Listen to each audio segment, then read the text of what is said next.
दोस्तों, दुनिया का दूसरा सबसे बड़ा महाद्वीप है अफ्रीका। विविध जनजातियों, विविध संस्कृतियों, कई भाषाओं की जन्मस्थली जो 30.37 मिलियन स्क्वायर किलोमीटर में फैला हुआ है और अनेकों शहरों को बसेरा देता है। लेकिन आज हम एक ऐसे शहर में जाने वाले हैं जो राजनीतिक केंद्र होने के साथ साथ मटाऊ संस्कृति का घर है। इस शहर की स्थापना एक बस स्टॉप के रूप में हुई थी। धारावी की तरह ये शहर भी अफ्रीका की सबसे बड़ी झुग्गी बस्ती का घर है। इसे सफारी कैपिटल का भी ताज पहनाया गया है। ये इकलौता ऐसा राजधानी शहर है जहाँ नेशनल पार्क है और भी बहुत सारी खासियतों से भरा हुआ है ये शहर। दोस्तों, हम बात कर रहे हैं नायरोबी शहर की। तो चलिए फिर देरी न करते हुए जानते हैं नायरोबी को थोड़ा करीब से। लेकिन वीडियो शुरू करने से पहले अगर आप हमारे चैनल पर पहली बार विजिट कर रहे हैं तो प्लीज सब्सक्राइब करके बेल आइकॉन प्रेस कर लीजिए। दोस्तों, ग्रीन सिटी इन द सन यानी धूप में हरा भरा शहर, कुछ ऐसे ही सूरज की रोशनी बिखेरता शहर है नायरोबी, जो अपनी wild life, natural beauty, culture and heritage, modern life के लिए आज अफ्रीका के साथ साथ पूरी दुनिया में फेमस है और टूरिस्ट के लिए घूमने की परफेक्ट जगहों में से एक माना जाता है, जिसकी खूबसूरती का दीदार करने के लिए यहाँ पर हर साल 1.5 से 2 मिलियन लोग आते हैं और नायरोबी की कभी ना भूल पाने वाली यादों का पिटारा अपने साथ ले जाते हैं। ये शहर विदेशियों के लिए जितना आकर्षण का केंद्र है उतना ही लोकल्स के भी दिलों पर चढ़ा हुआ है। नायरोबी केनिया की राजधानी होने के साथ साथ केनिया का सबसे बड़ा शहर भी है, जो कंपाला और मोम्बासा शहरों के बीच बसता है। पश्चिम की ओर से इसे निगोंग पहाड़ियाँ सपोर्ट करती हैं, जबकि माउंट केनिया इसकी रखवाली के लिए उत्तर में तैनात है और ये दक्षिण पूर्व में घिरा है माउंट किलिमंजारो से। 696 स्क्वायर किलोमीटर में फैले नायरोबी की सुंदरता में चार चांद लगाते हैं यहाँ पर तनकर खड़े हुए पहाड़, कल-कल बहती नदियाँ और इनमें सबसे खास नदी है नायरोबी नदी, जिसकी बदौलत शहर को अपना नाम मिला है। नायरोबी के नाम का मतलब होता है ठंडा पानी और नदी के सुकून भरे नजारे। ये शहर भी बेहद शांतिपूर्ण है। नायरोबी नदी आज न सिर्फ शहर की पहचान है बल्कि नायरोबियन की प्यास बुझाने से लेकर कृषि और दूसरे कामों में सपोर्ट करने के लिए भी जानी जाती है और इसकी सहायक नदियाँ नायरोबी काउंटी से होकर गुजरती है और फिर काउंटी के पूर्वी किनारे पर बड़ी नदी एथी से जा मिलती है। नदियों के संगम की तरह ही नायरोबियन के बीच आपसी प्यार और सपोर्ट देखने को मिलता है और यहाँ कई जनजातीय समूह आपस में मिलजुल कर अपनी संस्कृति को फॉलो करते हुए जिंदगी गुजारना पसंद करते हैं। केनिया के शहर नायरोबी में आज 40 से ज्यादा जनजातीय समूह रहते हैं। ये समूह आज न सिर्फ शहर की पॉपुलेशन मिक्स कल्चर को बढ़ावा दे रहे हैं बल्कि बिजनेस में भी अहम रोल अदा करते हैं और इन्हीं जनजातीय समूह की वजह से शेंग भाषा भी अस्तित्व में आई है, जो आज लोकल लेवल पर खूब बोली और सुनी जाती है, जिसे स्वाहिली, इंग्लिश और कुछ लोकल लैंग्वेजेस को मिलाकर बनाया गया है। दोस्तों, शहर का नाम एंकेर नायरोबी एक मसाई मुहावरे से लिया गया है, जिसका मतलब होता है ठंडे पानी का स्थान और बाद में ये नायरोबी हो गया, जिसकी असली वजह नायरोबी नदी थी। नेचुरल ब्यूटी और नेचुरल रिसोर्सेज से भरा नायरोबी आज तेजी से बढ़ती आबादी का घर भी बन गया है। 2025 के आंकड़ों के अनुसार नायरोबी 57,67,000 लोगों का घर बन बैठा है, जिनमें बड़ी आबादी ईसाई धर्म में विश्वास रखती है।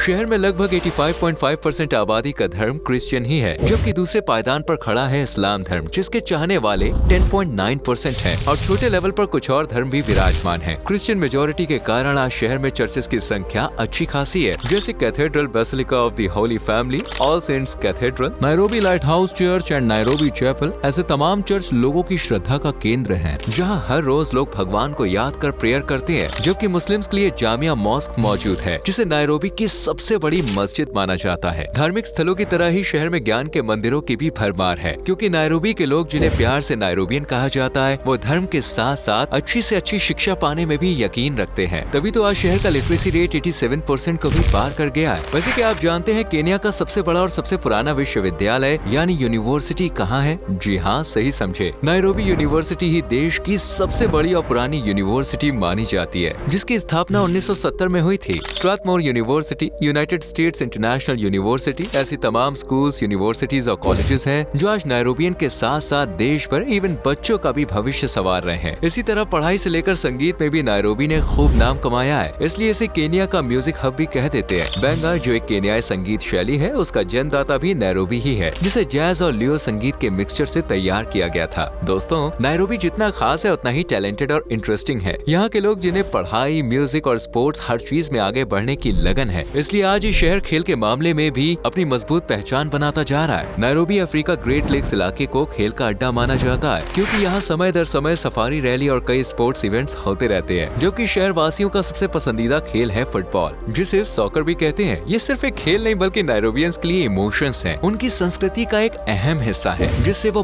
बहुत गहराई से जुड़े हुए हैं। इसलिए जब भी फुटबॉल का मैच होता है ना, तो स्टेडियम फुटबॉल लवर से खचाखच भर जाता है। फुटबॉल के अलावा लोग का लगाव बास्केटबॉल, वॉलीबॉल और रग्बी के लिए भी देखने को मिलता है। और यहाँ पे आके टूरिस्ट अपनी घुड़सवारी के शौक को भी पूरा कर सकते हैं, क्योंकि निगोंग रेस कोर्स केन्या में घुड़दौड़ का केंद्र है। जबकि शहर में कुछ समय बाद मैराथन दौड़ का प्रोग्राम भी आयोजित किया जाता है, यानी कि आप एक से बढ़कर एक शानदार खेलों का लुत्फ उठा सकते हैं, लेकिन थोड़ा संभल कर, क्योंकि इस शहर के दो चेहरे हैं। एक तरफ आपको सुख, समृद्धि, खुशहाली, पैसा और सेफ सिक्योरिटी नजर आएगी, तो वहीं दूसरी तरफ गरीबी और बढ़ता क्राइम आपके पसीने छुड़ा देगा। इसलिए नायरोबी जाने के बाद अपना और सामान का ध्यान रखना बॉस बेहद जरूरी है। खासतौर से सुनसान वीरान इलाकों में जाने से बचें, बाकी पूरा शहर आपके साथ कदम से कदम मिलाकर चलता हुआ नजर आएगा। आपकी मदद करने से भी नायरोबियंस पीछे नहीं हटेंगे, ठीक वैसे ही जैसे मिट्टी के ढेर से चमचमाते शहर में तब्दील करने से पीछे नहीं हटे। जी हाँ दोस्तों, आपको बता दें नायरोबी पहले एक दलदली जमीन के सिवा कुछ और नहीं था, और यहाँ चरवाहे, मसाई, अकाम्बा लोग और कृषिवादी किकुयू लोग ही गुजर बसर किया करते थे। लेकिन फिर शहर में कदम रखा सर जॉर्ज व्हाइट हाउस ने, जिन्होंने यहाँ युगांडा रेलवे स्टेशन को कंस्ट्रक्शन कर रहे वर्कर्स के लिए नायरोबी को एक स्टोर्स डिपोट, शंटिंग और कैंपिंग के रूप में बदल दिया। और इस तरह दलदली टुकड़ा रेलवे स्टॉप के रूप में बनना शुरू हुआ और फिर तेजी से इसका विकास होता चला गया।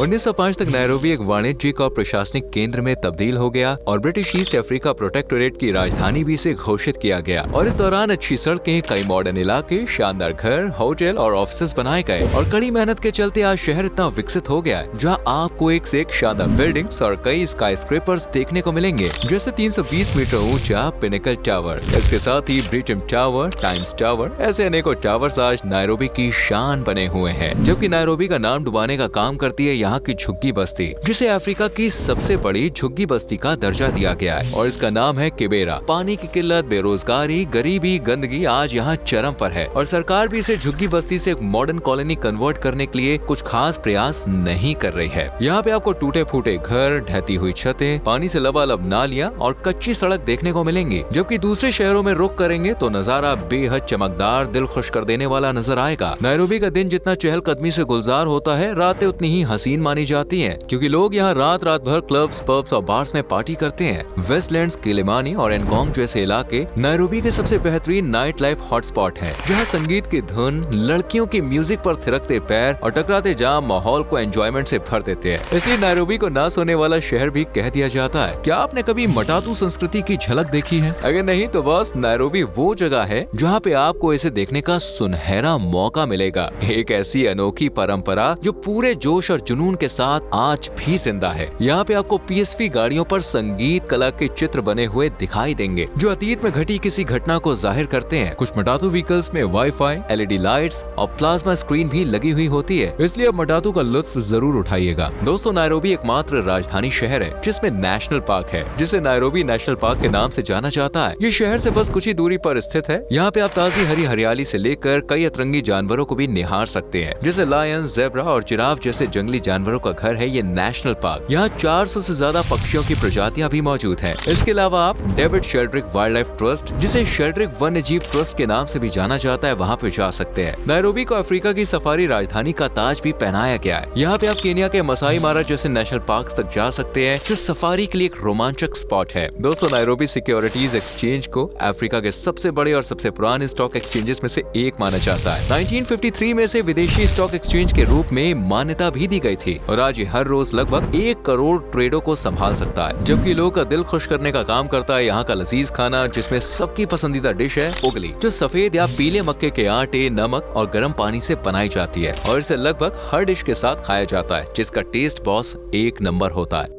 इसके बाद है गिठेरी, जिसे आप चने की चाट या छोले की सब्जी की तरह भी मान सकते हैं। इसी तरह मटोके, रियो, न्यामा चोमा, मुचुरा और कुकू पाका जैसे कई शानदार पकवान आपके ट्रिप को स्वाद से भरने के काम आ सकते हैं। जबकि अगर कहीं सैर सपाटे का मन हो तो भी यहाँ कई खूबसूरत और दिलकश नजारे हैं जो आपको बेहद पसंद आएंगे, जैसे मसाई मार्केट, जो नायरोबी की सबसे अट्रैक्टिव मार्केट मानी जाती है। यहाँ केन्याई संस्कृति से जुड़े कपड़े, ज्वेलरी, हैंडमेड आइटम्स, घर का सामान यानी सब कुछ मिलता है। इसके बाद करूरा फॉरेस्ट, मुथाइगा, गिगरी और रुंडा जैसे उपनगरों से घिरा हुआ है और शांति, हरियाली और सुकून के लिए नायरोबी का सबसे बेहतरीन ठिकाना माना जाता है। और नेचर लवर्स के लिए तो मेरी जान ये किसी स्वर्ग से कम नहीं है। कारेन ब्लिक्सन म्यूजियम 1912 में बना था। ये म्यूजियम यहाँ आम जनता के लिए 2400 घंटे खुला रहता है, जहाँ पे आप नायरोबी से लेकर पूरे केन्या की जानकारी अपने मेमोरी कार्ड में सेव कर सकते हैं। वैसे आप खोजा मॉस्क भी जा सकते हैं, जो खोजा कम्युनिटी के लिए एक आध्यात्मिक केंद्र के रूप में काम करती है और सुंदर वास्तुकला और समृद्ध संस्कृति के लिए पूरे देश में पहचानी जाती है। इसके अलावा आप National Museum of Kenya, Ngong Hills जैसी तमाम जगहें घूम सकते हैं। तो फिर बॉस, कब जा रहे हैं नायरोबी? वैसे क्या आप नायरोबी होकर आ चुके हैं या फिर जाने की सोच रहे हैं? कमेंट में जरूर बताएं। वीडियो अच्छी लगी हो तो लाइक और शेयर करें और चैनल को सब्सक्राइब करके बेल आइकॉन प्रेस करें, जिससे आने वाली इंटरेस्टिंग और इन्फॉर्मेटिव वीडियोस मिस ना हो। मिलते हैं अगली वीडियो में। Till then, bye bye, take care.